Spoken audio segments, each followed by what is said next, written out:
اللہ کی اطاعت پر چلاوے اور اعمال اس ایمان سے اندر کا تقاضا بنے.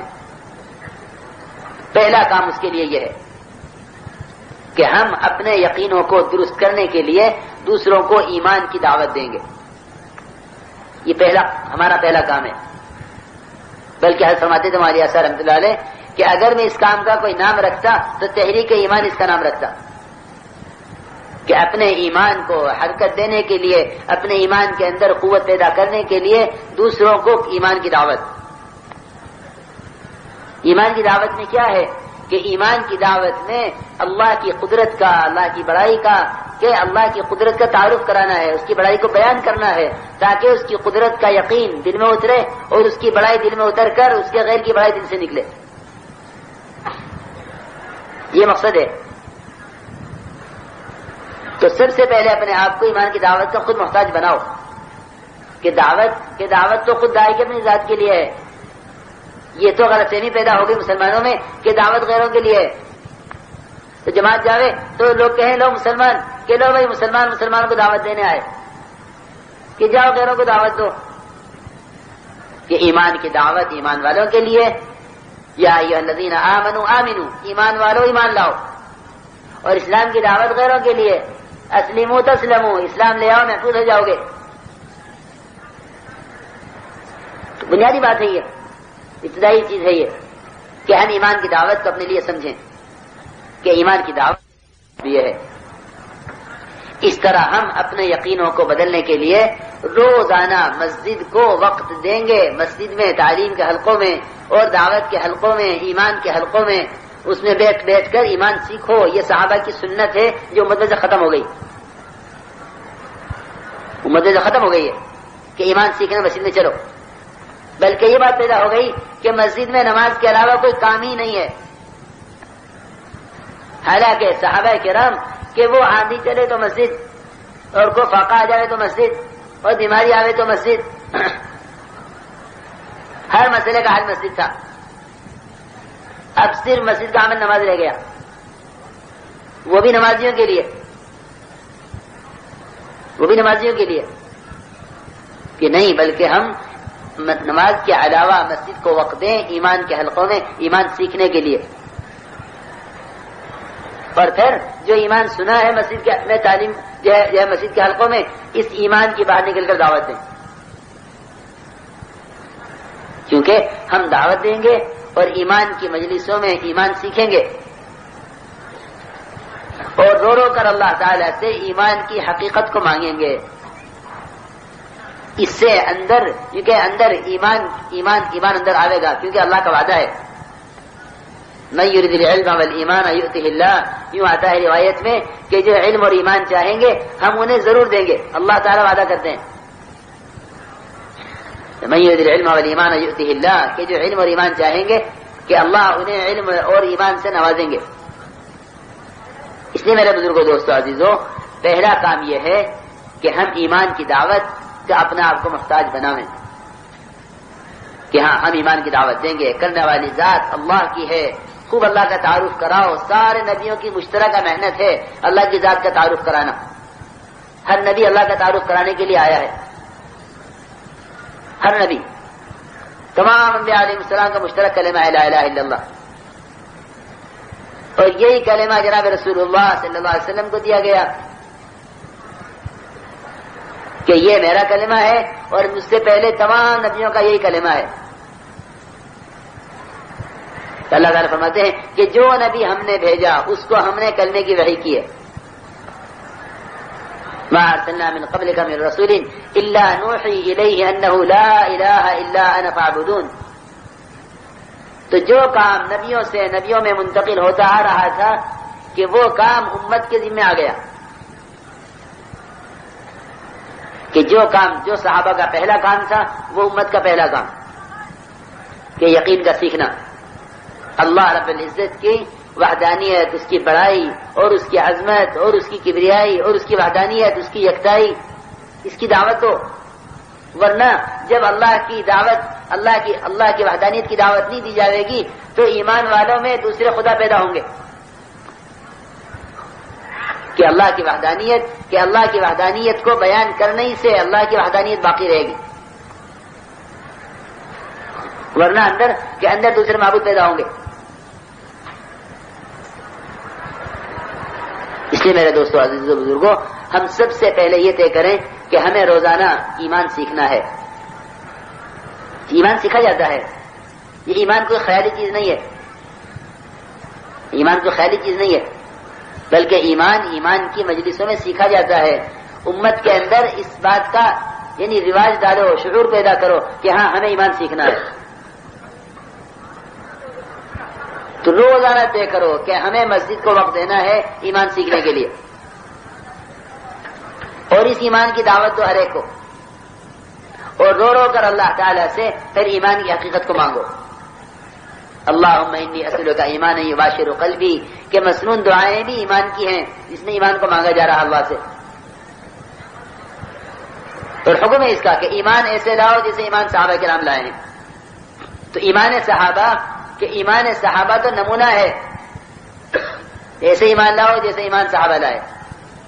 ہمیں بھی اس کا حکم ہے، قیامت تک انسانوں کو حکم ہے کہ ایمان لاؤ جیسے ایمان صحابہ کرام لائے۔ کہ وہ ایمان کیسے آئے گا؟ کہ وہ ایمان ان کے طریقے سے آئے گا، کہ جب یہ ایمان آئے گا تو پھر اطاعت اندر آئے گی، کہ پھر اندر اطاعت پیدا ہوگی، وہ اطاعت اللہ کو راضی کرے گی، اللہ کی رضا سے حالات ٹھیک ہوں گے، دنیا آخرت کی نجات اس میں ہے۔ تو ایمان، دعوت سے ایمان، اور ایمان سے اعمال سے اللہ کی رضا سے کامیابی۔ ایسا نہیں ہے کہ محنت سے اسباب اور اسباب سے دین، اور دین سے حالات کا ٹھیک ہونا، کہ نہیں اسباب سے دین نہیں چلتا، بلکہ دین سے اسباب چلتے ہیں، اسباب سے دین نہیں چلتا۔ یہ خیال غلط ہے کہ اسباب ہوں گے تو دین چلے گا، نہیں میرے دوستو، دین ہوں گے تو یہ اسباب چلیں گے تابع ہو کر، اور اگر دین نہ ہوا، اسباب ہوئے، تو اسباب کی پیٹھ پر دین نہیں چلے گا، کہ بغیر دین کے تو اسباب پر بے دینی چلے گی۔ اس لیے ہم سب سے پہلے یہ طے کریں کہ ہمیں ایمان سیکھنا ہے، ایمان کی دعوت سے، ایمان کی مجلسوں میں بیٹھ کر ایمان سیکھو، اور رو رو کر اللہ سے ایمان کی حقیقت کو مانگو، کہ جب یہ ایمان آئے گا تو پھر اطاعت آئے گی، کہ اطاعت کا سب سے بڑا مظہر نماز ہے، اطاعت کا سب سے بڑا مظہر نماز ہے۔ موسیٰ علیہ السلام کو اللہ تعالیٰ اپنے کلمے کے، اپنے تعارف کے بعد سب سے پہلا حکم نماز کے دے رہے، اننی انا اللہ لا الہ الا انا فاعبدنی واقم الصلاۃ لذکری، کہ موسیٰ نماز قائم کرو میری یاد کے لیے، کہ نماز اللہ کی یاد کے لیے دی گئی ہے، کہ نماز اللہ کی یاد کے لیے دی گئی ہے، کہ جو نماز کو قائم کرے گا کہ یہ نماز اس میں اللہ کی یاد پیدا کرے گی، اور جو نماز کو ضائع کرے گا کہ سب سے زیادہ اللہ سے دور کرنے والی چیز نماز کا چھوڑنا ہے، سب سے زیادہ اللہ سے دور کرنے والی چیز نماز کا چھوڑنا ہے، کیونکہ نماز کا چھوڑنا کہ یہ کفر تک پہنچا دیتا ہے، کفر تک پہنچنے کا سب سے زیادہ مختصر راستہ نماز کا چھوڑنا ہے، نماز کا چھوڑنا کہ یہ کفر سے ملا دیتا ہے، کیونکہ کفر اسلام کے درمیان جو باڑ ہے وہ صرف نماز ہے، جو آڑ ہے، جو دیوار ہے وہ نماز ہے، کہ جب مسلمان نماز چھوڑ دے گا تو پھر اس کے کفر تک جانے میں کوئی رکاوٹ نہیں ہے، کہ یہ کفر کے راستے پر پڑ گیا، یہ مسلمان کفر کے راستے پر پڑ گیا۔ امت میں ارتداد آتا اسی راستے سے، کہ جو نماز پر ہیں کہ وہ دین پر باقی رہیں گے، اور دین پر کے اسلام پر تو کم سے کم رہیں گے۔ کیوں؟ حضرت عمر رضی اللہ تعالیٰ کی آخری بات یہ تھی دنیا سے جاتے جاتے کہ اس شخص کا اسلام میں کوئی حصہ نہیں ہے جس کی زندگی میں نماز نہیں ہے۔ لوگ دھوکے میں ہیں، مسجد بنا دیں گے تو اسلام میں حصہ پڑ جائے گا، اور مدرسہ بنا دیں گے تو اسلام میں حصہ پڑ جائے گا، اور یتیموں میں اور جو ہے یتیموں کے لیے گھر بنا دیں گے تو اسلام میں حصہ پڑ جائے گا، اور غریبوں کو کمبل تقسیم کریں گے سردی میں تو اسلام میں حصہ پڑ جائے گا، اور دواخانے کھلوا دیں گے اور اسپتال بنوا دیں گے اور کنویں کھدوا دیں گے اور بجلی لگوا دیں گے. جی بہت بہت بڑا طبقہ ہے مسلمانوں کا جو نماز چھوڑ کر اپنے مال کو دین کے کاموں میں لگا کر اپنی ذمہ داری کو پورا کرنا سمجھ رہا ہے کہ میں نے یہ خیر کا کام کیا ہے. حالانکہ حقیقت یہ ہے کہ جس شخص کی زندگی میں نماز نہیں اس کا اسلام میں کوئی حصہ ہے ہی نہیں قطعاً. کیوں میرے بزرگوں دوستوں عزیزوں، اسلام کے اندر دوسرے خیر کے کام غیر مسلم بھی کر رہے ہیں، کرتے ہیں، کریں گے. حضور اکرم صلی اللہ علیہ وسلم کے زمانے سے کرتے آ رہے ہیں، حضور کے زمانے سے کرتے آ رہے ہیں غیر مسلم کے کام، مسلمانوں کی مدد.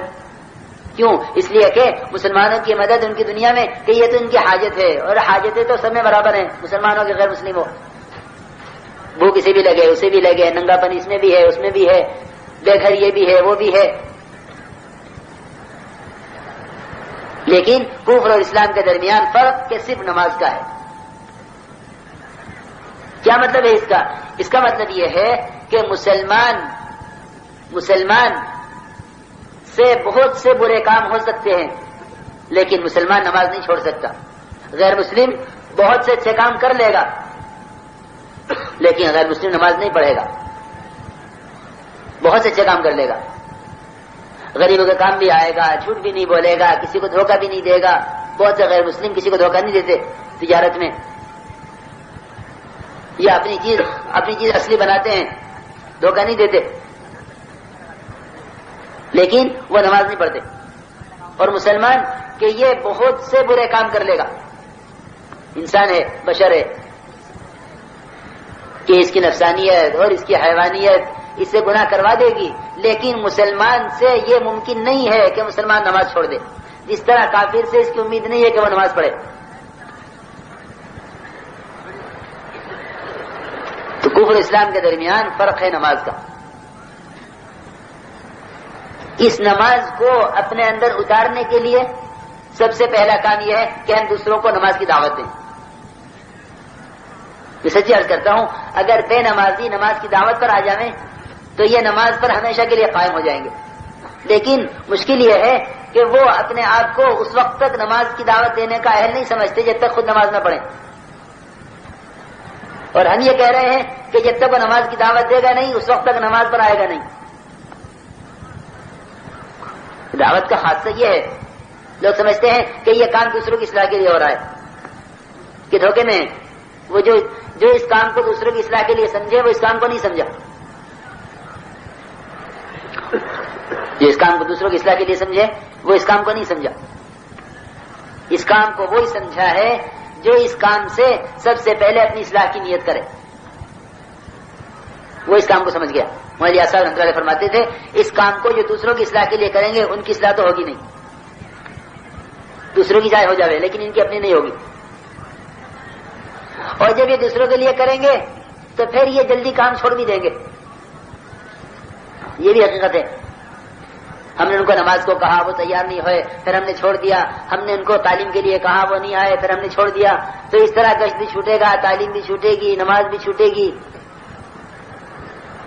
کہ اس کام کو جو اپنے لیے کرے گا وہ تو اس سے قائم رہے گا. جس طرح تاجر تجارت اپنے لیے کرتا ہے اور وہ تجارت پر قائم رہتا ہے کہ بہت سے گاہک اس کی چیز کو قبول نہیں کرتے لیکن وہ تجارت نہیں چھوڑ دیتا کہ یہ نہیں لیں گے تو دوسرے لیں گے. ہدایت تو ایسا تو ہے نہیں کہ ہدایت کسی کی قسمت میں ہے ہی نہیں، کہ نہیں، ہدایت تو کہ کس کی قسمت میں ہے کس کی نہیں ہم نہیں جانتے. ہمارے ذمہ تو سب پر محنت کرنا ہے. جس طرح تاجر سب کو چیز پیش کرے گا، کوئی لے گا کوئی نہیں لے گا، لیکن وہ تجارت نہیں چھوڑ دیتا کہ لوگ نہیں خریدتے چلو چھوڑ دو، کہ نہیں ایسا نہیں ہے. اور ہم محنت کریں دوسروں کے لیے، جب وہ انکار کر دیں گے تو پھر ہم اپنی محنت چھوڑ دیں گے، مایوس ہو جائیں گے. اس لیے میرے بزرگوں دوستوں عزیزوں، بنیادی طور پر یہ طے کر لو کہ جس چیز کی دعوت ہے ہماری اپنی ذات کے لیے ہے تو یہ چیز ہمیں ترقی بھی دے گی اور یہ چیز ہمیں اس محنت پر قائم بھی رکھے گی.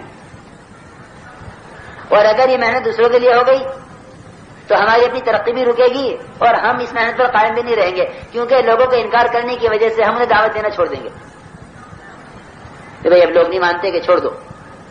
امت کے اندر سے مولوی صاحب بھلائی کا حکم کرنا اور برائی سے روکنا ختم ہی اس لیے ہوا ہے کہ امر بالمعروف اور نہی عن المنکر محض دوسروں کے لیے سمجھا جانے لگا،